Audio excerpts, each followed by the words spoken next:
এত দ্রুত নির্বাচনের জন্য এত মানুষ শহীদ হননি বলে মন্তব্য করেছেন স্থানীয় সরকার, পল্লী উন্নয়ন ও সমবায় এবং যুব ও ক্রীড়া উপদেষ্টা আসিফ মাহমুদ সজীব ভূঁইয়া।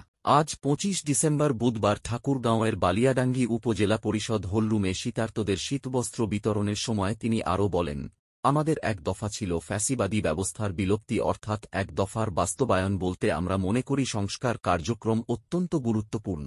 শহীদ পরিবার এবং আহতরা সংস্কারের কথা বলছেন, তাই দেশের সংস্কার শেষে সরকার নির্বাচনের দিকে যাবে। উপদেষ্টা আসিফ মাহমুদ গণঅভ্যুত্থানে জেলার আহতদের চিকিৎসার বিষয়ে বলেন, তাদের চিকিৎসা সেবা নিশ্চিত করতে কাজ করছে অন্তর্বর্তী সরকার। দ্রুত সময়ের মধ্যে তাদের চিকিৎসা নিশ্চিত করা হবে। তিনি আরও বলেন, বালিয়াডাঙ্গি উপজেলাকে ন্যাশনাল স্ট্যান্ডার্ডে নিয়ে যাওয়া হবে। সেই সাথে উপজেলা লাইব্রেরি স্থাপনের জন্য ৫০ লাখ টাকা বরাদ্দের ঘোষণা দেন তিনি। পরবর্তী আপডেট পেতে চ্যানেল সাবস্ক্রাইব করে বেল আইকনটি চালু করে রাখুন।